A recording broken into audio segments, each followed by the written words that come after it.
Just like it. What if I just hit leave meeting right now? I don't know. Ominous voice coming over. Hey guys, welcome back to another production meeting. The gang's all here. Just a quick reminder, we're on Apple's, Amazon, Spotify. Check us out if you don't want to watch us. Just listen to us. What do you guys do this week? Anything cool? I literally don't know. I don't think I watched anything or did anything cool this week. I was telling you guys before, I can't watch sports teams now because I think I've realized whenever I watch them, the team I'm rooting for is losing. So maybe now that I'm vocalizing this on the internet, it'll reverse that. We'll find out. Hope so. I also think it's funny that, no one's going to know this, but we're like, all right, let's follow up the earliest show we've ever done with the latest show we've ever done. Yeah. So see how that goes. I've got my soda. I don't drink soda, but it was caffeine. So I got this right here. So I'm going to be good, even though this is for me is mid-afternoon. So I'm just using it as an excuse.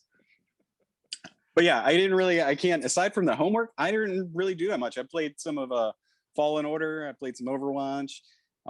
I tried to watch sports until I decided not to. And then I worked. I had a boring week, apparently. Apparently. Yeah. Yeah, go ahead, Ryan. Go ahead. I was gonna transition because Matt, I want to jokingly say I felt like you didn't watch anything on Shudder, so I watched something on Shudder for you. but I did. And I feel like there's a good chance because you watch so many obscure indie horror films that you've already talked about the movie Lucky that was released in May, I think. I don't know if I did or not. You're gonna have to. It doesn't ring a bell, so obviously it didn't make that big of an impression on me if I did. So this bizarre little horror thriller was this wife has someone break into their house and the husband treats it as normal, and then they help defeat this person, and then it keeps occurring and people believe her, but no one can do anything about it. I did watch that. That does, and it was so weird that I think my brain was like, you know what, Matt? You don't have to remember this. Yeah. Your brain hurts already. Yeah, I thought it was not fair. I thought it was fairly interesting. It's definitely one of those things where it's like, here's the message we're trying to get across, but it works okay. What did you accidentally go, all right, I'm supposed to watch Luca. Let me load that. Oh man, I got lucky instead. I guess I'm going to stick with this. I shouldn't have been looking on Shudder. Oh, no, I did Luca first. Yeah, go ahead, Ryan. My homework was in the right order. I did Luca, then I did Fatherhood because I know we were talking about maybe or maybe not talking about that. Please tell me I'm not the only person who sat through a Kevin Hart movie. Wait, I didn't. Gosh darn it. Well, I watched Fatherhood. Oh, so wait, so maybe you should give a quick review right now to try to sell us on this amazing piece of film. It's a drama about a single dad, and if you've ever seen any movie ever, you don't need to watch this one. 5 out of 10. All right. As Alex would say, it's fine. It's okay. It is. It's just. I mean, Kevin Hart gives an okay performance. The story is average. There's nothing. There's nothing in it that begs you to go watch it. But there's nothing in it that says this is a terrible film. Did you cry? Did you cry? Was it that moving? I expressed no emotions whatsoever. In fact, halfway through, I started just editing photos. So I remember seeing one of those scenes on Facebook. They just this happens every once in a while. Like I remember there was one of the scenes from X-Men, and they dub over some music that's not in the actual movie to make it like more epic than it probably is. And they did that with that. They did whatever scene he was talking with, probably like a guidance counselor or some school, somebody. And like, they were making it super emotional music over it. And I'm like, this doesn't seem like this is actually part of the movie because the music was too loud where I couldn't hear their dialogue. So I think that, I mean, it made the scene a little bit better because it conveyed some type of emotional, whatever you want to call it. But I was like, I don't think this scene is as powerful without this music as it normally would be. So I don't know. let me just say, there's more emotional tension in Mr. Mom, which is actually a comedy, and this is Yeah. supposed to be a comedy, and it's just a drama. But everything goes perfectly right for everybody because life has no actual hardships in the end. So that's His wife basically died. like what was the one with him and Bryan Cranston? Yeah, it's like that. The Yeah, Upside? yeah, Upside. I remember I saw that. I think I saw that with Ashley, and we went into it because we thought, oh man, it's just it's gonna be some type of, these guys don't really duo. This kind of a peanut butter and tuna fish kind of thing. But like, all right, we'll see. It's supposed to be a comedy, but then it ends up being a drama, like hard drama, honestly. And so it sounds like that. Sitting there the whole time going, when are they going to start selling meth? Yeah, right. Come on, Walter White, break out of it already. Stop pretending You to be in bed. handicapped. Yeah, right. So, So, I got 3 more Netflix films to go through. Oh Hit it. Lord. This is what I do with my week.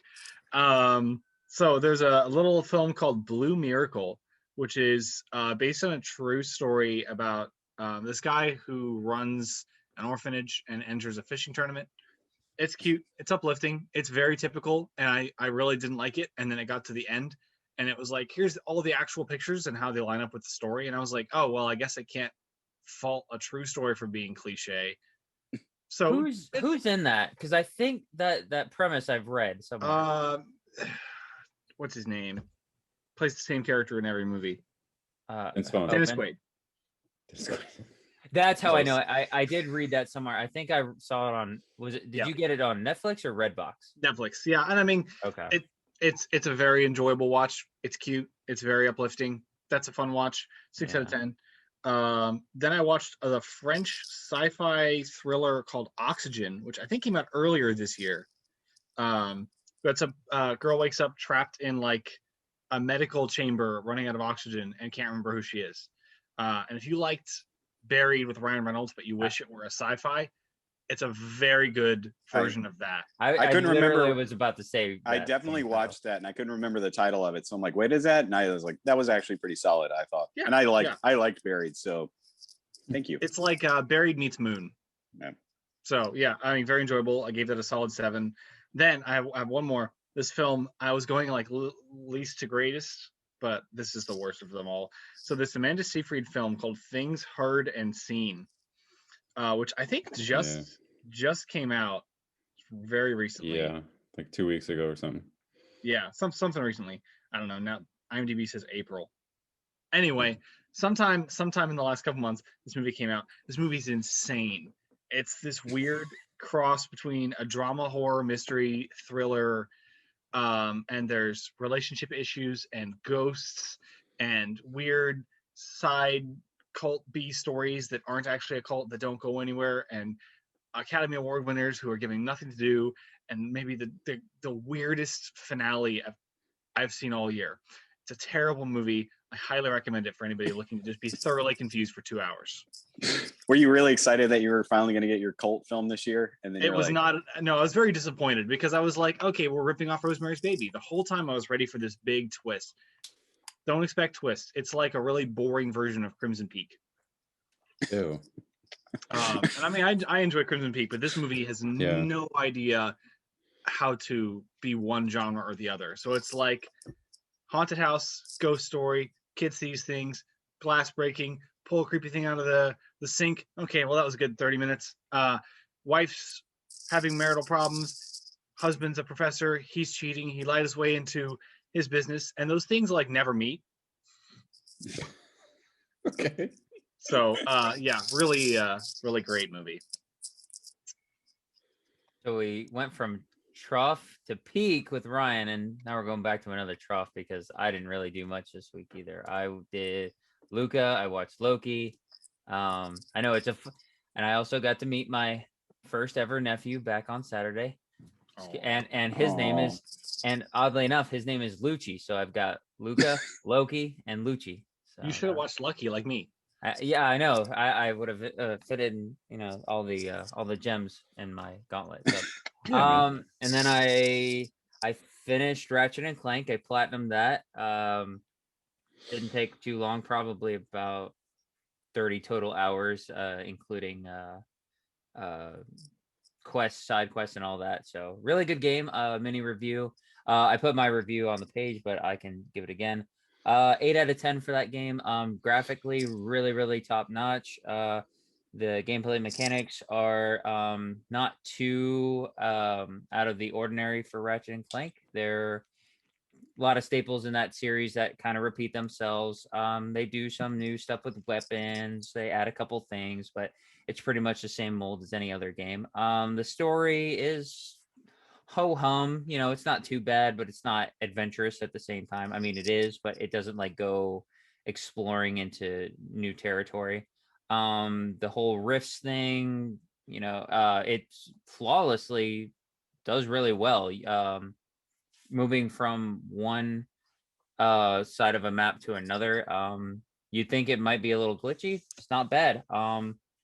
I really enjoyed it. Some new characters involved. Yeah, pretty cool. 8 out of 10. I'd want to give this a little bit higher, but I think they personally know that this isn't like it's not God of War. Like that was a 9 out of 10 for me, and then eventually I went full 10 out of 10. Yeah, this one's I didn't enjoy this that much, but it's a really good game. So probably now, as Matt suggested on the page, I'm gonna finally start Breath of the Wild as my next game. So yay me. Let me butt in for a second, because while Ryan was talking about Netflix and all those movies, it did trigger the fact that I actually did watch it's a Netflix anime series on it's like 6 episodes long. It's called Trace. It's I can't remember if I think it's Filipino, but it's about the occult, and it's like it's violent, it's pretty gory, it's really interesting. If you like that kind of stuff, I definitely would recommend it. I'm actually kind of excited. It's only 6 episodes, and I went through it in one night, and so I'm very excited for hopefully there is another part. I'd try to describe it, but I'd probably fail miserably. But like I said, it's about the occult. There's monsters in there. There's vampires. There's trolls, and there's people with superpowers. And it takes place kind of like in modern day. So it's very interesting, and I recommend that. So I did watch something. What's it called again? Trace. That's Trese. Okay. Huh. Well, before I begin, I just want to say happy birthday to the one and only Aw. Alex. Happy birthday, Alex. He's finally an adult. He's turned 13 today. I'm finally getting to my second evolution in my Pokemon series. I'm becoming Bulbasaur, or whatever the next one is. Wait, is Bulbasaur the next one, or is he the low one? I don't know. I feel Pokemon. like Yes. you're the qualified person to answer that. I think it's Yes. Bulbasaur, Ivysaur, and then Venusaur or whatever. Eyesore. I'm generation 1 here, guys. There's apparently 858 Pokemon, and I grew up with 151, so I'm out of my. I feel like Bulbasaur is generation 1. That's right, and that was a long time ago, and I don't remember. Oh. I'm slightly surprised that out of all of us, none of us are like Pokemon fans, or like maybe not fanatics, but have a lot of info on the Pokemon If series. it were gonna be any one of us, it would be me, because I think I was born right in that time frame. Like, I think Pokemon started in 1996. Yeah. With the yellow version and all. So yeah, it would definitely be me. I think Ryan was like born like just as it was coming into the world, so it would be me, and I was into it for a hot second, but not my thing anymore for a long time. Cool. While you guys were doing that, I actually finished my summer semester. So I had to write a paper on Scream and the final girl tropes, and how Scream destroys them. They kind of do, but Did I you wanna get your read that paper back? not yet. Back? Oh, okay. Yeah, my paper on Alfred Hitchcock, I got back, and I got a 93 on it. So, Yay. and to capitalize my summer semester being over, I watched LFG, documentary on HBO that was just released today on the women's soccer team, which is kind of eye-opening, actually, on how they're their pay rate and like how they're fighting for equal pay 2019 after they won the World Cup and everything. It's an hour and a half, but it goes by pretty quickly. So if you guys are interested, or if anybody out there is interested, it was a good eye-opening kind of documentary, especially since they win a lot more than like our men's team. Oh, A lot more. I'm not gonna say anything, but competition. That's all. That's all I'm gonna say. Anyway. Oh, if you not to jump in again, we have been watching, Jeannie and I. You mentioned Scream. There is a series, and I can't remember what channel it is on YouTube, but we literally watched a video 2 days ago. And this guy did a whole series just delving into like Scream and like basically plotting out where each character is, making like the kills make sense and like who actually did all the kills, like for every scene. And it's really interesting. And I bring this up and I can't do it, but if you look up like just Scream Who Kills Who on YouTube, it's very interesting. In case you ever wonder who's killing, if it's Stu or Billy, especially in the first one, and how they get to where they were. Yeah. Sorry, I was trying to remember his name while I was writing my paper, and I was like, I know Billy. The other kid's name. Matthew Lillard. Well, apparently Matthew Lillard's character, actually, when he stabs somebody in the movie, he holds the knife like over his head, like every time. And when Billy kills people in the movie, he comes out to the side and he typically chokes them as well when he does it. So if you're watching, there you go, a little trivia for you. Interesting. Cool. Spoiler alert, if anybody hasn't seen Scream, I am so sorry. It's only 25 years old. Yeah. Oh well. Are you guys ready for the news? What little of it that we have? There's a few trailers that we're going to talk about. So trailer news. First up is the Shang-Chi trailer. Marvel just God bless you. Thank you.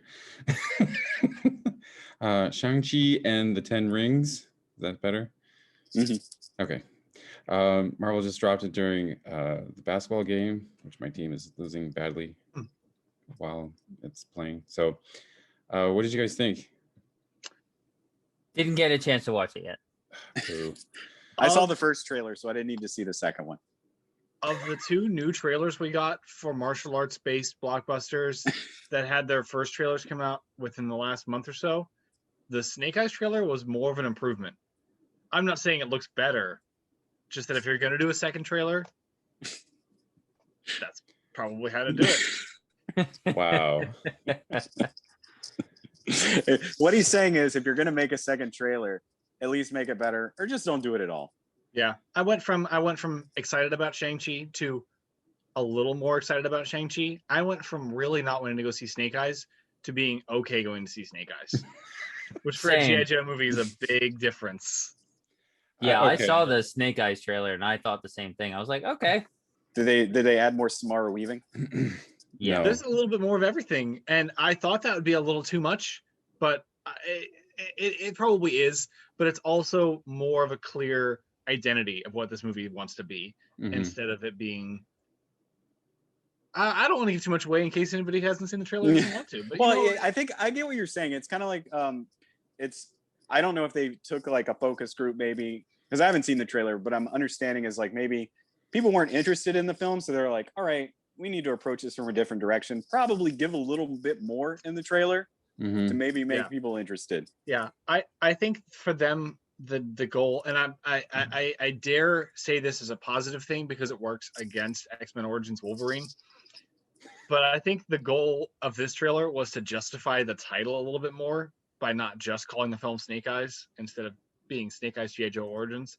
This justifies the need for that instead of it being like, this is a completely isolated movie that has nothing to do with anything but one character that's kind of in other movies. So that's a fair statement.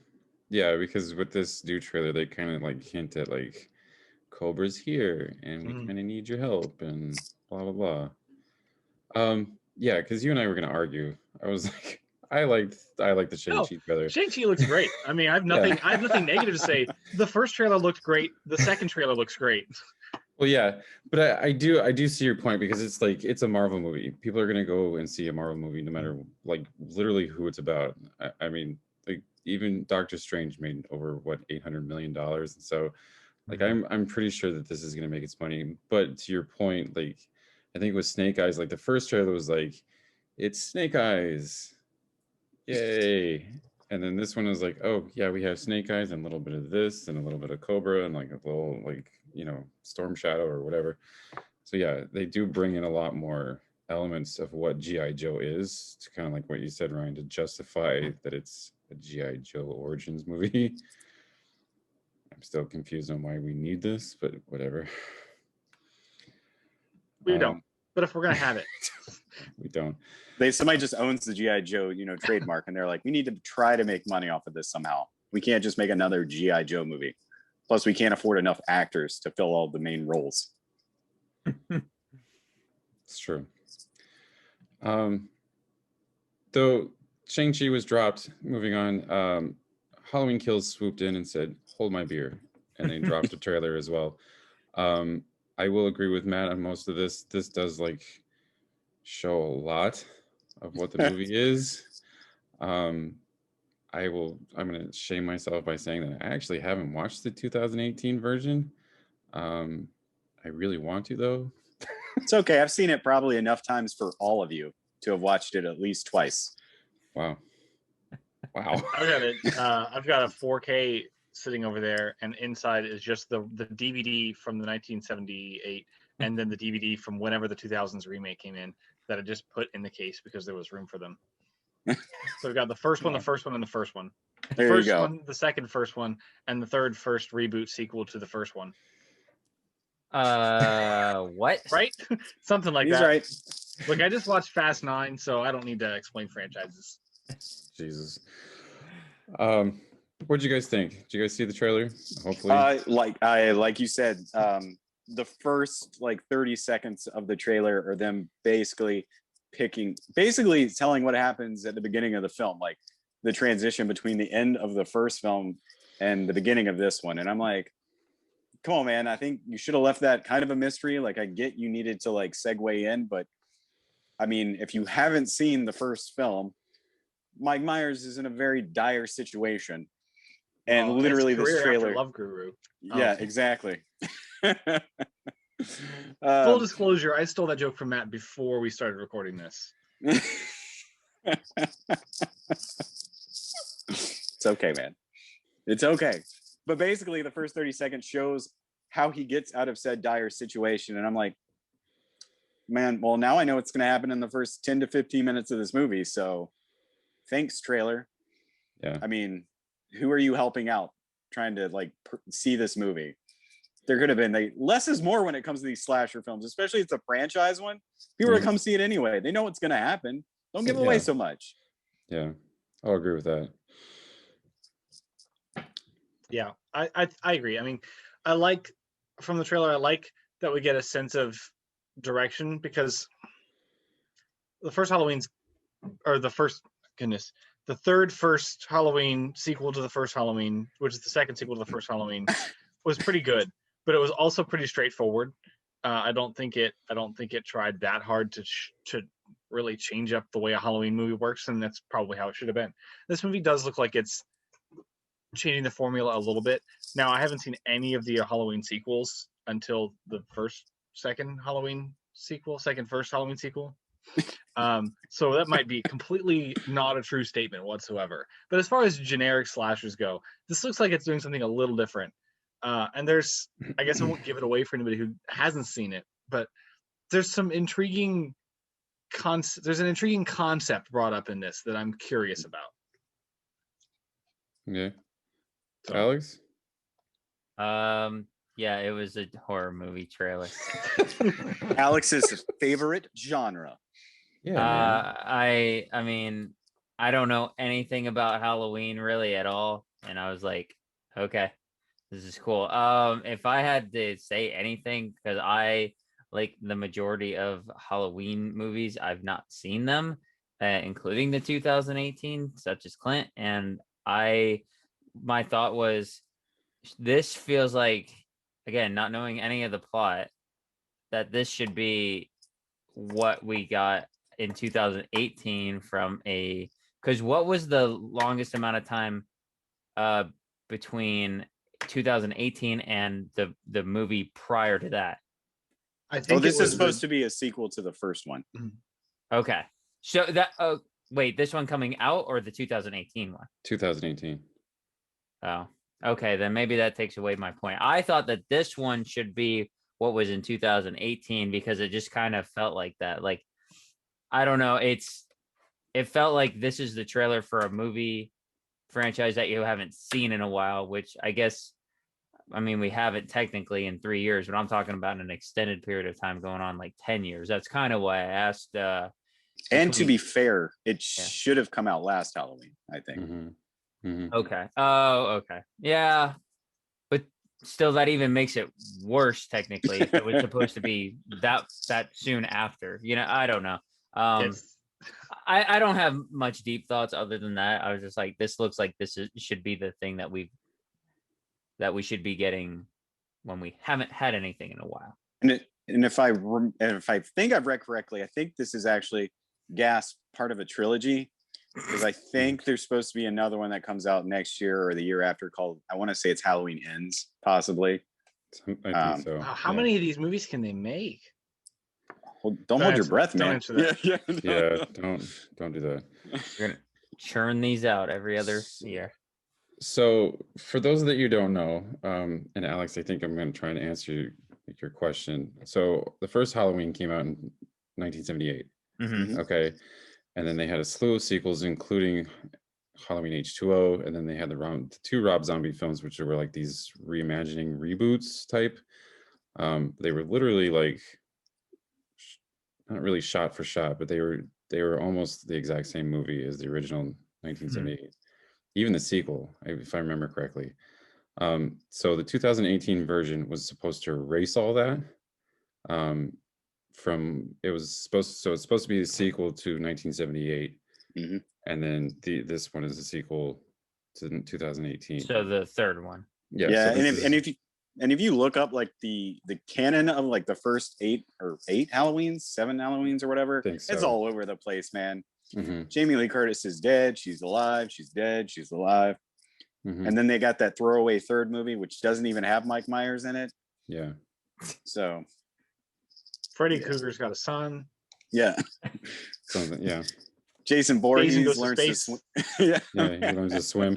So I'm just not even going to confuse myself. I'm going to just kind of stay out of the way. I'll let you guys review that when time comes.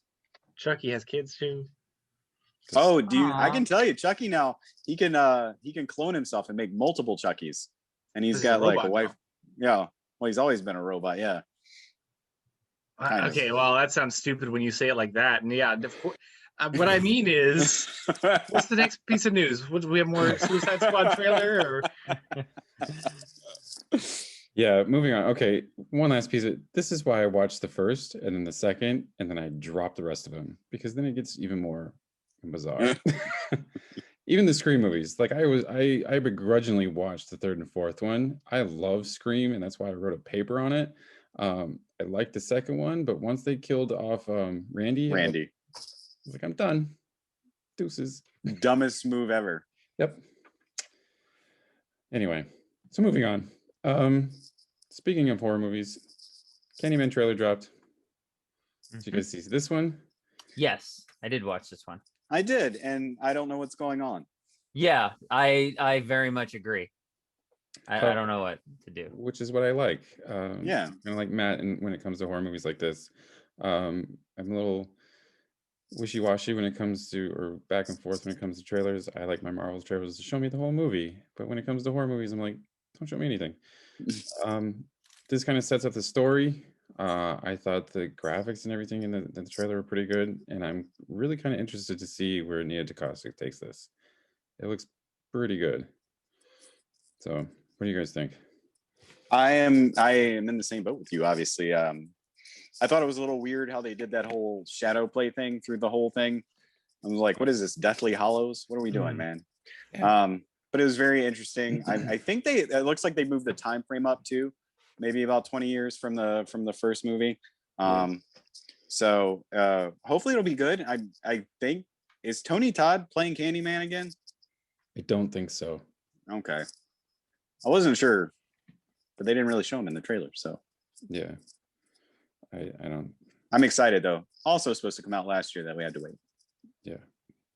I'm just bummed. I'm gonna look up the cast while we're doing other news, so we'll circle back to that. Okay. Ryan, did you see this trailer? I didn't. I Oh. totally didn't know there was a new trailer out. So I'm sure you posted it, and I'm sure I saw it. Apparently, I was too busy watching garbage movies on Netflix. I probably liked it. I think actually Alex beat me to it. Oh, I know. Yeah, I was gonna say I thought I posted it before. Yeah. Mhm. So Alex beat me to it. And while he's doing that, more trailer news. Suicide Squad. Another trailer. I doubt that Maddie saw this one. Whoa, time out. Oh. I did watch this. I did, because I had finally watched the first trailer, and I had not doubts, but I had subtles like, I don't know. It looked, I don't want to say the production value looked a little under par for the first trailer. And so I was kind of wondering how it would look for the second one. I think you guys, I think Clint, when you wrote something about what was happening in the trailer, and I was just like, all right, fine, I'll check it out. And actually, I was very much surprised after I watched the second one. It looks a lot more higher quality than the first trailer did. And so I'm kind of excited about it too. And I think they've got some really fun taglines for it. I know James Gunn posted heroes, we're looking for heroes or something while supplies last. And I just thought that was funny because they're all gonna die. Yeah, whole Suicide Squad. Mm-hmm. Except for Harley Quinn. I like how casually they get another Deadshot to title drop, but it works. Mm-hmm. Yeah, I thought this. I don't remember watching the entirety of the trailer, but I said I was like, Idris Elba was like it's kind of a mishmash, and I thought he was like an odd choice, but this made me more optimistic of his role. I still think it's weird that Viola Davis is still that same role when she was the same role in the other version, and it just almost looks like, I don't know, is this supposed to be an alternate timeline or something where she's the same or Well, something? because we've got 4 actors coming over from the last one. Do we? Right? Yeah. Mhm. So we've got I mean, everyone- other than Harley Quinn. Harley Quinn doesn't count. yeah, Jai Courtney and Rick Flag. The white guy. Joel Kinnaman. I always Yes. forget. RoboCop. Yeah, I don't, not to diss him or anything, but he's a little bit forgettable in my opinion. And I'm like, RoboCop. I'm telling you, he's like Alex is right. He's like the new Sam Worthington. Yeah, that's fair. I guess I can't think of anything else that he's been in except for RoboCop. Also, yeah, I mean, he's not as Anna? recognizable as Viola Davis, and I'm just okay. Maybe I don't have as much to nitpick now, but not to say that she's like, hey, don't be in this movie. I just noticed that, and I'm like, okay. But overall, I like what I saw. I'm like, okay, I'm just holding my anticipation. Like, I'm keeping it at a simmer. I'm not gonna go over the top, even though I didn't like the previous Suicide Squad, but I didn't hate it either. I was just like, it's something to watch. This, I want to get my hopes up that it'll be better, but I'm also like, fool me once, but it's handled better with, James Gunn and all. Yeah, 2 things. I really haven't been disappointed with any of James Gunn's work so far over the past 15 years. So, and then another thing is I have an idea of what Suicide Squad should be. That first movie was not it to me, and I'm hoping that James Gunn and I are on the same page as to what that should be. So, I mean, we'll see. I as well have 2 things. One, I thought it was hilarious that DC is promoting James Gunn through his Marvel movie. Touche. I was like, all right, if that's what it takes, I guess. And secondly, to again answering your question, Alex, I think what had happened was that James Gunn sat down and watched Suicide Squad and was like, okay, I'm gonna pick what the best things out of this, and it's not technically like a reboot. It's not technically a sequel. It's just kind of like the Suicide Squad is this weird like team within like the DC universe that like has ever-changing characters. So like you can just remove characters and place characters in the Suicide Squad. And I think the only kind of like staple now, as far as I know, because of her popularity, is Harley Quinn and Amanda Waller. So I don't think this is an actual sequel per se, but more of a continuation of what the Suicide Squad is. It's like Suicide Squad, the next generation. Sort of, yeah. I think that James Gunn has like with the Guardians of the Galaxy, I think he's probably going to elevate this movie from this weird like no-name kind of like team into something that's probably going to be even more popular than what the first movie was, because like the first movie was like this Joker Harley Quinn movie, and it had really nothing to do with what the Suicide Squad actually is. So like I said, I think James Gunn was like, okay, well, Rick Flag and Harley Quinn and Amanda Waller and what was the fourth person that we said? Rick Flag, Amanda Waller, Harley Quinn. Boomerang. Oh, Boomerang, Captain Boomerang. Of all the performances, Jai Courtney managed like one of the best ones to carry over. Yeah, and I think they tried to get Will Smith back, but he was like, "Nah, I'm good." So he just took like the elements that worked with the first film and just brought it into this one. Yeah, that makes sense. You know. Okay, circling back to Candyman. Matt, what role were we trying to figure out? Candyman. Candyman. Wait, stop. There are gonna be no mirrors around here. Yeah, right. Oh wait, we're looking at each other. Does this count? Yeah. No one say anything else. Oh, I ain't. I mean, this was kind of a backfire kind of deal because I am not going to be able to pronounce this guy's name. Not him. So it's not Tony Todd. No. Okay. So go look it up on IMDb, guys. I'm not going to try. Not right now. Hey, guess what? More trailer news. Turner and Hooch got a trailer. What? And this is gonna fall into why do we need this? Why do we need this? All right, gotta who's look this Turner up, and man. who's Hooch?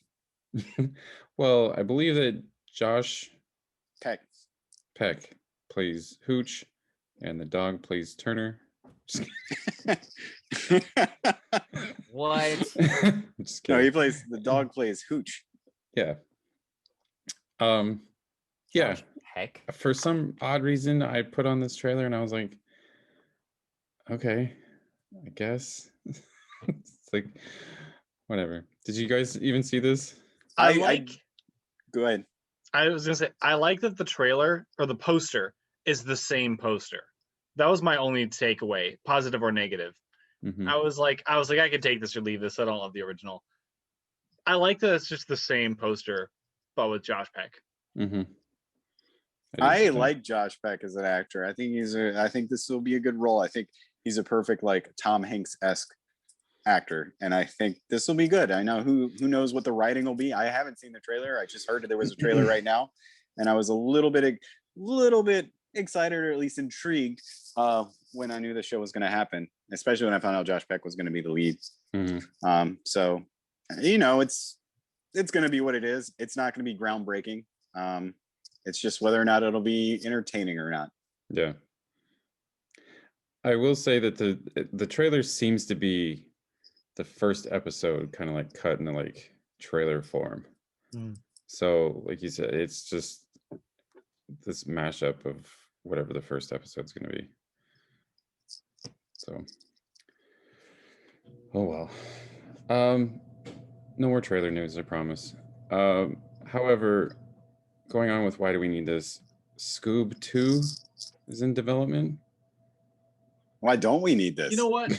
I don't understand what's going on with the continuity of Scooby-Doo, and I wouldn't be so invested. We just finished the first season of Scooby-Doo Mystery Incorporated, which is kind of an homage to the other series of Scooby-Doo. And they were like, oh, HBO's doing a live-action Scooby-Doo with Mindy Kaling kind of Velma spinoff. And then we're getting like a classic traditional animation Scooby-Doo with Courage the Cowardly Dog, which is like 15 years too late. And then we're getting Scoob 2. Or we're just getting as many Scooby-Doo things that aren't going to connect as possible. I don't care. Ryan, that's been happening for the past 20 years, man. I agree with you, but I only am now invested. So just take it for what it is, man. You're not gonna like all of them. Yeah, you will like some of them. I like the Scoob movie. As you know, I'm not the huge fan of Will Forte as Mr. Shaggy. There are other people that could play that, but you know, whatever. I think it was funny. I like all the Hanna-Barbera cameos, and I'm sure there'll be plenty more. I'm also excited about the Courage the Cowardly Dog one. I think by cameos you mean leads. There's cameos, like not cameos, but there's like I guess Easter eggs. Maybe should be the better term.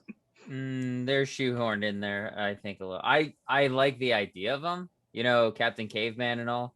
Those are classics. Why not? But the story for Scoob was, in my opinion, pretty flat, and it's just kind of like didn't have a lot of substance to it. I mean, I agree with the Will Forte thing. Yeah. Nah, I just whenever I heard his voice, I saw his face, and I'm like, it's not Shaggy. It's not Shaggy. You know, everybody's probably going with we literally just mentioned his name. Who was the guy? Matthew Lillard. Thank you, Matthew Lillard. Like, it's right there. Why not? Yeah, why not? I mean, I'm sure he'd be like jumping at the chance to do it again. Yeah, I mean, he's been doing it since the live action movie. It's not like he doesn't want to. Correct. So, I mean, Scoob 2, I'll probably end up watching it anyway. We'll probably end up watching it for this, though. Yeah, probably. I really hope I finally get a Scooby-Doo movie with substance. No, I doubt it. Isn't you brought up that Mindy Kaling Velma show? I don't think they're even going to have a dog in it anyway. I think she's just going to play like Velma, or they're going to have somebody play Velma.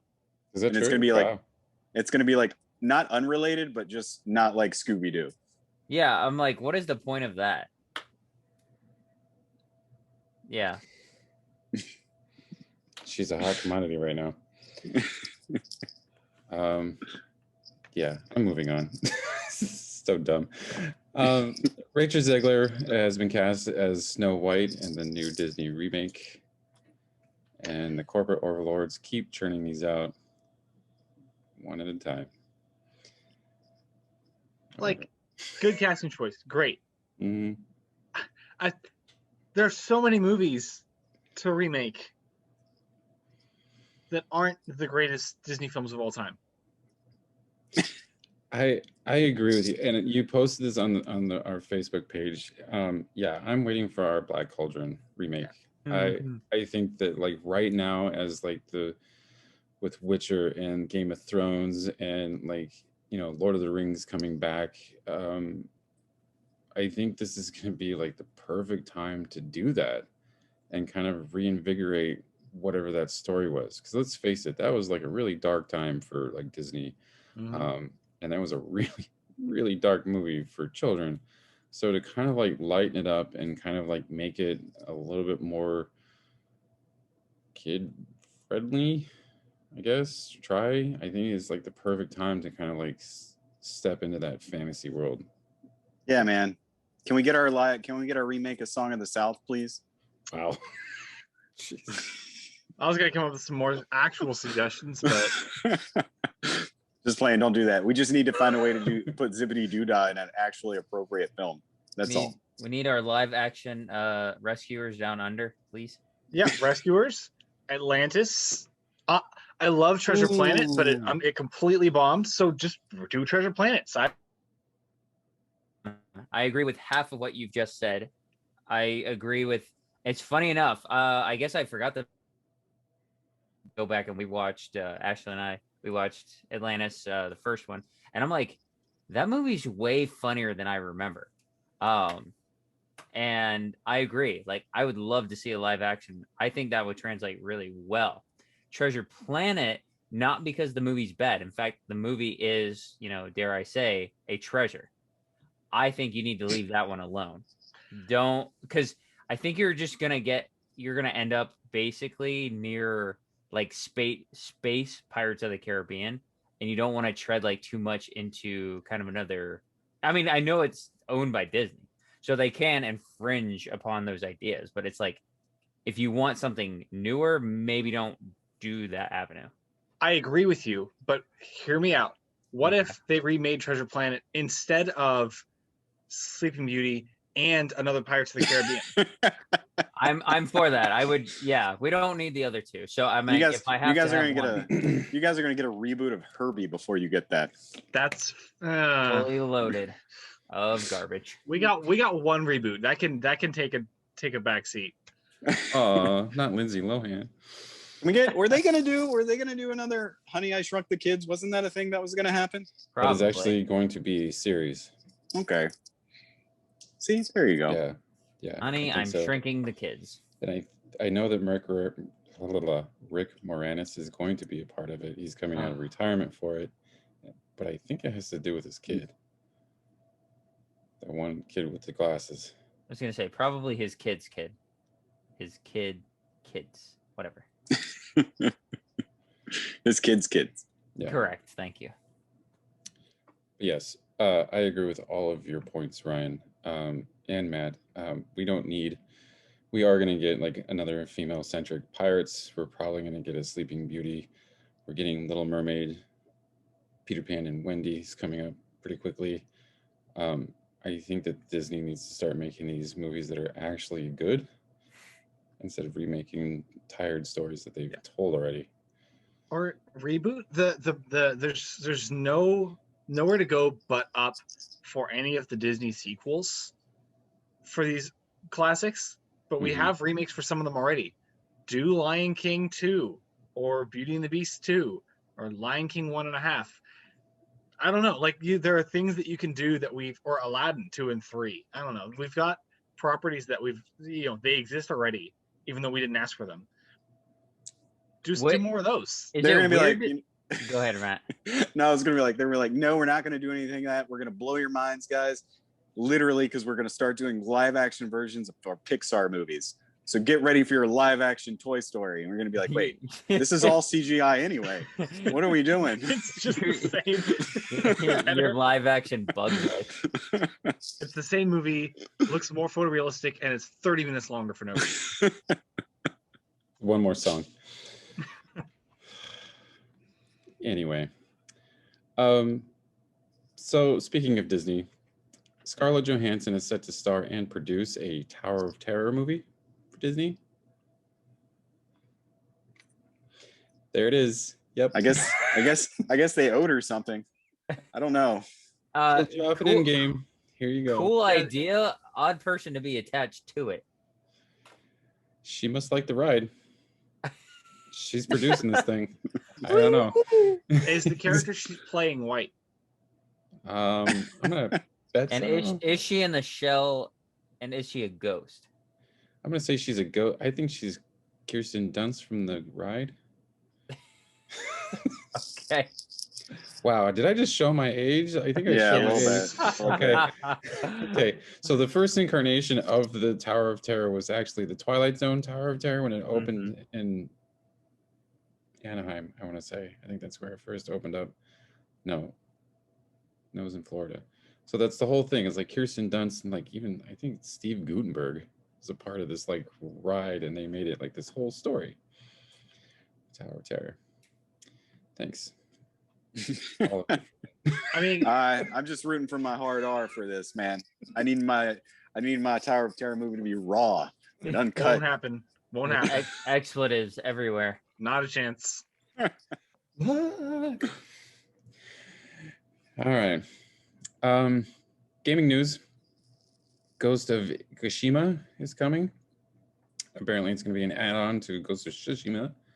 So we're getting a expansion for Ghost of Tsushima. Kind of excited about that. Wait, now what is the expansion called? Ghost of Ikishima. Oh, Ikishima. I thought you just said the same thing like over. Sorry. Ghost of Tsushima is getting an expansion called Ghost of Ikishima. Gotcha. Well, Yes. I guess I know what I'm going to be doing. Sorry, Breath of the Wild. I I'll didn't play it say- for you. You play Breath of the Wild. Yeah. As much as I appreciate that, Ryan, no, I have to experience it for myself as well. I haven't read when it. I don't think there was an announcement on like when it was going to drop. I know that it's just going to be an expansion. So I'm going to guess probably in the next couple months, if I had to guess. All right. So two things that I'm going to get a little preachy about. First of all, Amblin Entertainment signs a deal with Netflix to release movies onto Netflix, and the deal incorporates Steven Spielberg to direct at least one movie that they're going to release onto Netflix. All I got to say about that is karma's a bitch. Because I think Steven Spielberg said like a year ago that like Netflix was killing like the theater experience, and that how like all the Netflix movies shouldn't be nominated for Oscars, and that they were made for TV movies, and that would be fit in the Emmys. Where's that rant now? Uh-oh.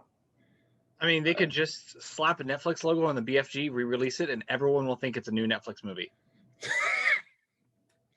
Too bad that's owned by Disney. This, I mean, obviously it's the money talking, but it's just like, if you're gonna say this, stick to your morals, dude. Yeah, Like, come on. for real. I don't know. I'm gonna die on this hill. I just think this is so stupid. Like, again, I understand that the money is probably gonna talk more, but it's just like, if you're gonna say all this stuff and then like expect like your movies to kind of like go into that like category, then don't say all that stuff. You know what I mean? If it's Maybe gonna be he's just Oscar planning on, worthy. he knows he's going to produce some type of turd. So he's like, It's This his is not- revenge yeah. on the deal itself. Yeah. He's like, hey, I may be directing it, but I never said that I couldn't direct one. I just said these shouldn't be up for Oscars. And he's like, I'm not planning on making an Oscar-worthy film. Maybe he can put Adam Sandler in it and they can have a pity party together. Jesus, probably. And next thing we're going to learn is Scorsese's directing the next MCU film. You say that. Starring I would- Emily Blunt. Yeah, right. Too many MCU movies. And then John Krasinski's like, hey, honey, I'm home. They gave me the Mr. Fantastic role. Or Dr. No. Yeah, no, I got it right. Fantastic. Yeah. And she's going to be like, oh, well, that's cool.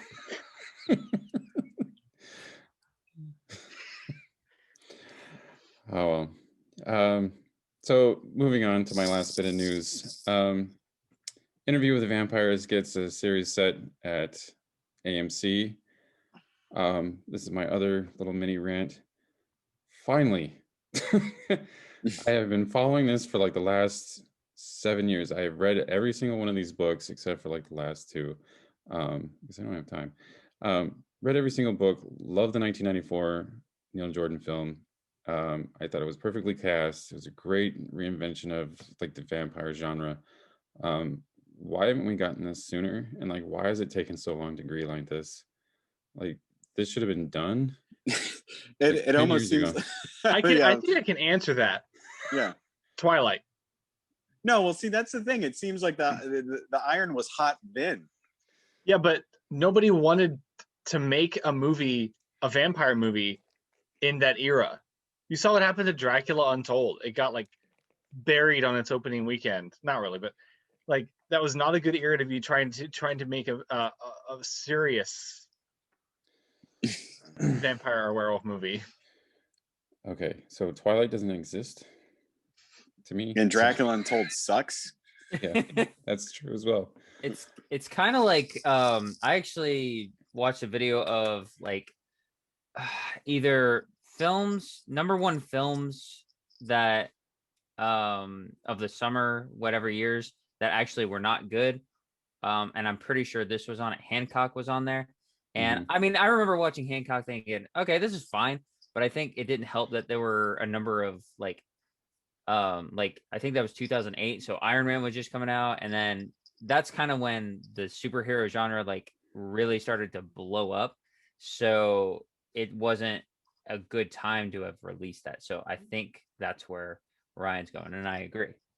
Well, it's been a while. I mean, when Twilight was going on, you still had True Blood on HBO. I mean, there were vampire shows. I am with you, Glenn. I don't know why it's taken so long for this. It feels like this should have at least been tried, and maybe it has been tried, and we just don't know yet. But at least like given like a really good try to come out. Well, it also got the late '90s sequel / spinoff Queen of the Damned, right? That was kind of connected to it. No. No. I thought But- that's but- not I very, yes. I very heated. R.I.P. It's Aaliyah. like Grease, Dirty Dancing, City of Angels, uh-huh. Queen of the Damned. I- Hate every single one of those movies. Oh wow. But yes, Queen of the Damned was supposed to be a sequel. It was a mashup between two books. And this is why, like, another reason why I'm on this rant is because they tried this with the movie and they mashed two books together to make an hour-and-a-half movie, and it didn't work. And like to Matt's point with True Blood and Game of Thrones, Dexter, all these like books series that have been successful at being turned into like TV series and having like long runs. Why hasn't this been like one of those? This has like 16 books, I think, including the Mayfair Witches, which is supposed to be like kind of like intertwined with this. So it's just kind of dumb, like why this doesn't happen. Now I know that this was like pitched at Hulu like 2-3 years ago, and it just kind of like went into this development hell on like who had the property rights and all this other stuff. And so AMC just picked it up like I think a year ago. But like I said, I just don't understand like why this has taken literally this long. It literally when I'm thinking about it now, it just sounds like something that I think the perfect place for this would be Stars. Like Stars always does these. They've done like American Gods. They've done the Red Queen, White Queen series. I think it would be like the perfect thing for them. Mhm. But if it's on AMC, it's on AMC. Whatever. Yeah, at least it's getting made. Glenn, I agree with you. I don't like Grease either. I concur as well. Grease sucks. Alex, your thoughts? I'm indifferent. I don't really care about it. He only likes Grease 2. Grease lightning. Michelle Pfeiffer. I don't know why we love these date rape movies. So bad. And that's it. You guys have anything else? News-wise? You forgot to mention that Harrison Ford injured his shoulder rehearsing Indiana Jones 5. Probably because he's like 90. Yeah, I mean, the dude's older than my dad. He's like literally 80 years old, and he's shooting fight scenes. At least he didn't crash a plane this time. I think the breaking news on that is yet. that he didn't injure more. Isn't he like getting injured on all of the sets now? Wasn't he injured Yeah. on Force Awakens? Yeah. Yep. He broke his foot. Yeah. You take the hint, dude. Go do something else, or just like have them CGI you into the film. Do that thing where they just shoot somebody and then they can put your face over them. They're getting good at that now. Yeah, it's Disney. They got that down pat. Do we have a subtitle for this, by the way? Mm-mm. Okay. I was Yeah. just curious. Why? Yeah. That'd be For real. Indiana Jones and the Y. A workout session. It should be called Indiana Jones, the really number 4 movie. Indiana Jones and the Return of Regret. Indiana Jones and the Retirement Home.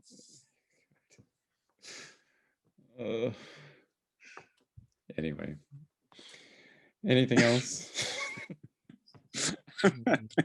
Nope. Stupid movie. Oh, You guys should watch. I saw this trailer earlier. Jeannie's brother sent it to me.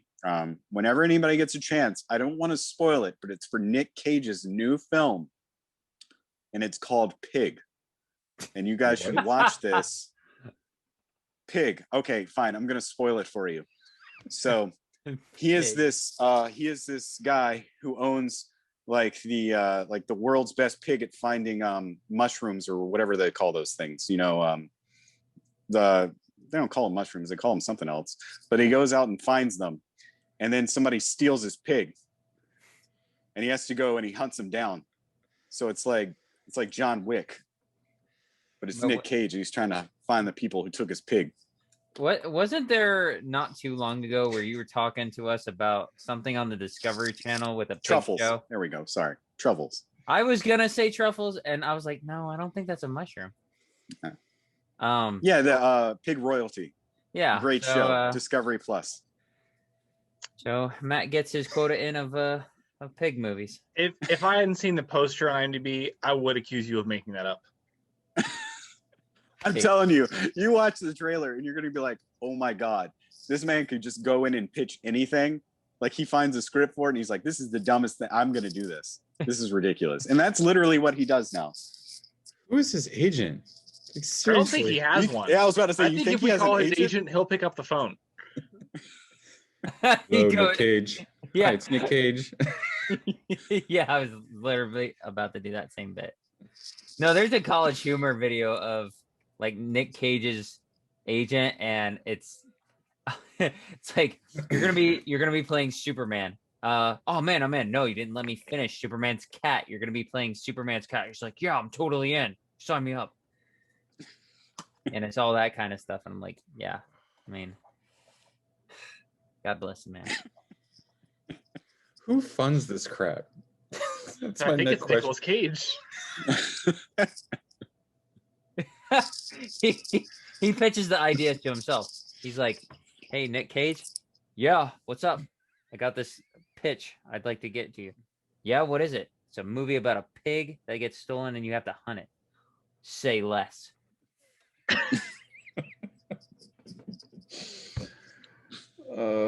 He must have like an exclusive deal with like Redbox or something. Let's see how much The devil. Yeah, the devil. Yeah. The devil.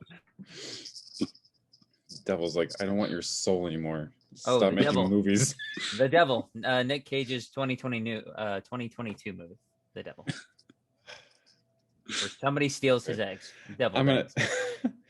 I'm gonna cut this off before Matt just starts to make more stuff up. Shh. No one needs to know what's true and what's not, man. It's all an illusion. All right. You guys know what time it is? Loki Dokie time. Loki Dokie Time. All right. So episode 3 of Loki, series that is playing on Disney Plus. I don't know why that whole pig thing just like made me, my brain just went poof. Anyway, so Loki and Sylvie, we actually get her name this time. So it's not Lady Loki, it's Sylvie, are stuck on some planet called Lamitus? Yeah. can't remember. Convenientus? Lamentus. That's what it was. And they need to escape another apocalyptic event. And things obviously go awry. I'm going to say that this is obviously in the part of this Marvel series that is filler. This was a lot of information about Sylvie. They gave little hints, obviously. Sorry, John, that I apparently spoiled Loki's sexual orientation. And just kind of like, it was just like the last 10 minutes of the movie or the episode was them trying to get off this planet. Do they succeed? Do they not? I don't know. I kind of gave this like a 7, mainly because of technicality stuff. I mean, the story was kind of interesting to kind of learn who Sylvie was and like kind of like learn how the two are going to bounce off of each other. We kind of learned, you know, her grand plans, which we'll get into spoilers later on. But like technically, visually, I thought this episode was done really well, and the acting was done really well. But the story was just kind of like, okay, this is what we're going to take a time out from everything that's happening in this series and just kind of explain who these people are, and that's about it. So, yeah, I give it a 7. I think I'm pretty solid with that. I'll let one of you chaps go if you have any burning desire to do such. I've been waiting for a week to complain about this. No, a day to complain about this episode. I feel like a week. I watched it a whole week early. I did not like this episode, really at all. Nothing happens. We get very little information, and I get that. I think the idea behind it is that the next 2 episodes. I think Kevin Feige said the next 2 episodes were like nuts or something. I don't know. It's supposed to get crazy, and this is probably a good lull before that. Could we have done anything different? Now, if this whole thing turns out to be just her playing him, I'll take it back. Other than that, what a waste of time. Mm-hmm. I don't know. And I mean, Clint, you were talking about that it was like for the sake of character development, but I don't feel like I know the character much better at all. If you're going to spend time to do character development, do character development. And I don't feel like they did that very well. There's a lot of filler in the filler episode because they wanted to fill like an almost a 50-minute mark. And then it's just full of decisions from Loki who I don't really feel like felt. It wasn't complete without Owen Wilson. Fair to say. As is all life. Yeah. So I'm gonna give it a 6 and probably try not to complain about it more as we go. It's okay. We're probably all going to complain about it. I probably should give this a 6.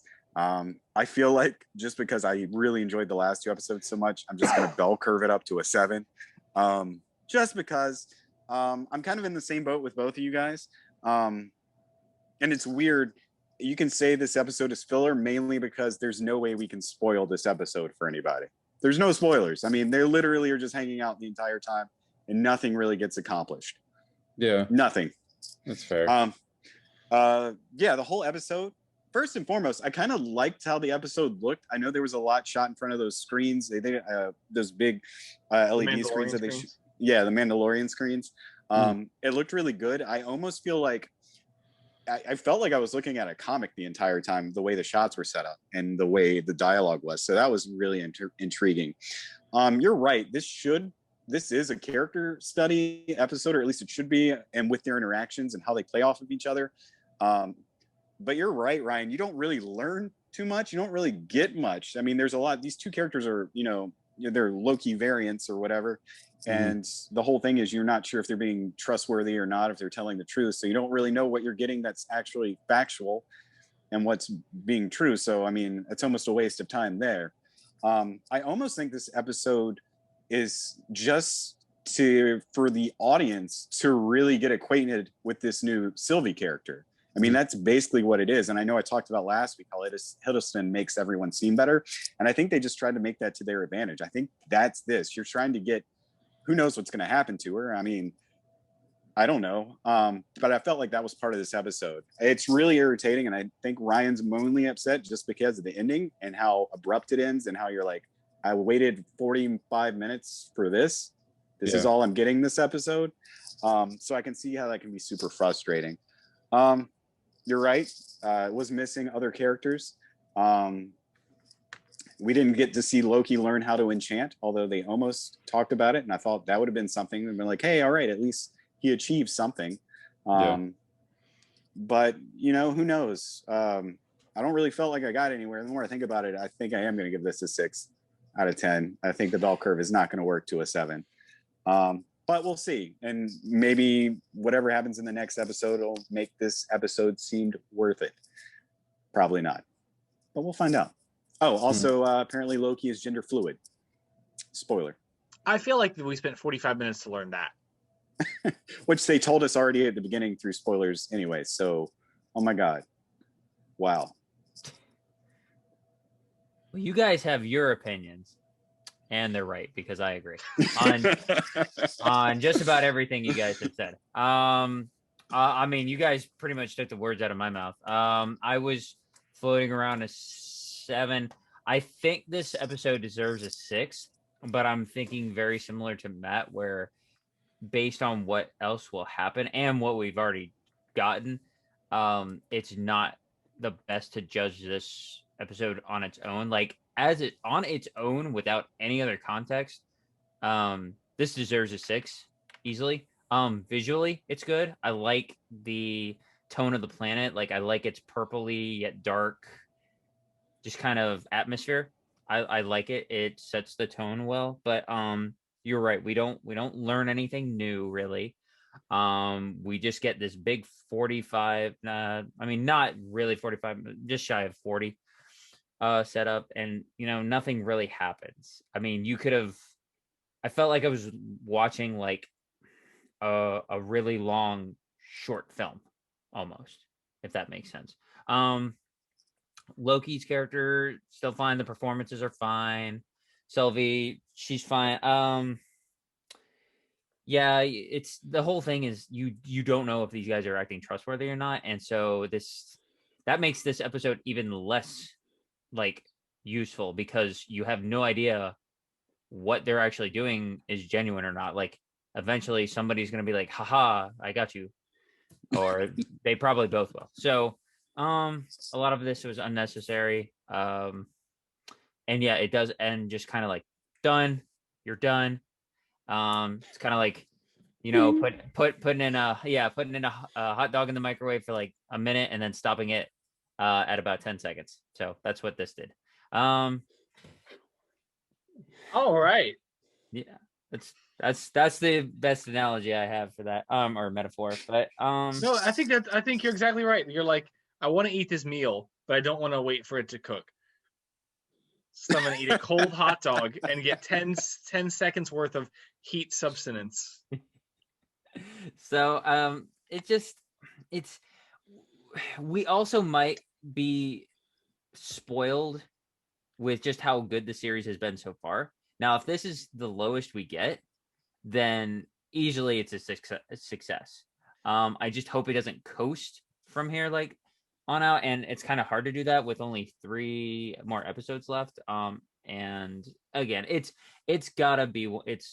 one of those filler episodes. It just they needed a break. They just needed to put something in for an episode to just kind of take them on through the rest of the way. So I am gonna give it that 7 that Matt ended up not giving it, because I think this is gonna just kind of swing back into, all right, things are gonna happen. Owen Wilson's gonna come back into the picture in some way.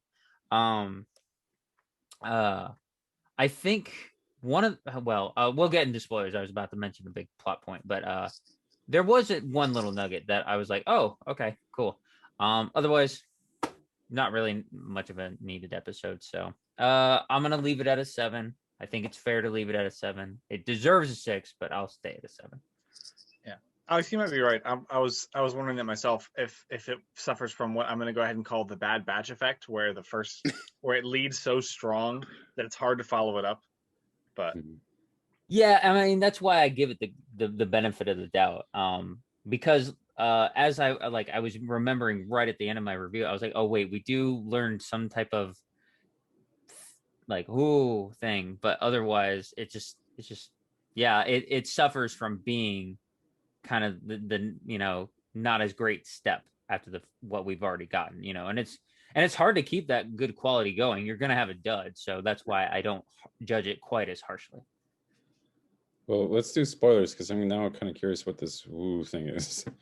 So he talks about how and again, we don't know if they're being trustworthy or not, but they mentioned that the what is it, the TVA, that those employees are like put there, Oh yeah, like, and they say that they themselves are variants and they are put there not in the way that we were originally told, or at least assumed, or yeah, I guess told. So I'm like, then that made me think, okay, who was Owen Wilson and why was he here? Probably going to end up being, just a regular dude who happened to be doing something that he wasn't supposed to do, but it still opened up. Gilman. Yeah. So that kind of I was like, okay, now you're opening another realm of my brain where I'm like, okay, a lot of different things could be happening. So that was a good plot point. Otherwise, I thought it was weird how Loki's more sophisticated, and he gets drunk on the train, and I'm like, in my brain, he's from Asgard, and I'm thinking they drink like all the time. So like, how does he even get drunk? So maybe I'm mixing what is it? Greek mythology and Norse mythology, because they have similar aspects, very similar aspects. But I was just like, okay. I mean, it's funny. It's whatever. I didn't think too much of it, but Well, I think that's why I said like as a filler episode, and we get like not saying that the four of us weren't paying attention, but like if you are paying attention, she does drop some hints on like her actual plan. Like she was like, "Oh, it's not about the time variance. It is Yeah. about the time variance." She wants back there for some reason. Like I said, you kind of get like his sexual orientation and stuff like that, and I think he was hinting that he was like loving Thor. It's probably what like he was hinting at. Um, and the whole variance thing, yeah, that's what I'm saying. And the whole variant thing, I think that was kind of like a little nugget that they kind of was just like bloop, and then moved on, and it was just like, wait, circle back, what was that? And the whole fact, like you said, Alex, that they're all variants and that they don't know that they're variants, and they're just put there for some reason, because like she said, like Owen Wilson said that he was there, they were created specifically for the time variance, and she was like, no, that's not true at all. Yeah. So now it kind of like makes me wonder, like, what does she know that he doesn't, that he's trying to learn, and why does she want back in this time variance so badly? This kind of hurts my head now, man, thinking about this variant stuff. Yeah. Because it's like, who is this person? And like, they don't even have to look alike, really. They could be a different gender. They could have a different name. Yet you're still a variant of a certain person or Entity. I don't need entity. Yeah. So it's like, oh, well, that's weird. So Yeah. you don't really have to be consistent at all. You just have to have a crown horn on your head and wear green clothes. Yeah, let alone time travel and everything. So that isn't already confusing enough. I think now the more I think about it, this episode, and I said it looked good. I didn't think the end of it, the end sequence, was put together that great. And I don't know if it's because of the set they were on. It just looked very awkward. It's because they tried to shoot it like a fake oneer, but it was really disorienting.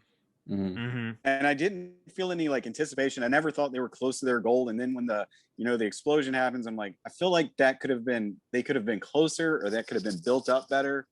I was just like, oh, okay. And then the episode's over and I'm just like, really? That was lame.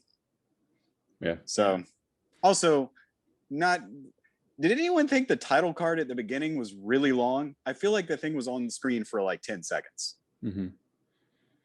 Yeah. Pay attention next time. I was like, all right, episode time. Loki. I'm like, really? Loki. I'm like, okay, I get it, man. Loki. All right, time for the show. Cool. No, I thought it was weird that when they're running through that like futuristic city. Oh, one thing I did think, I thought it was funny enough. So they said 2077, and I'm like, oh man, cyberpunk.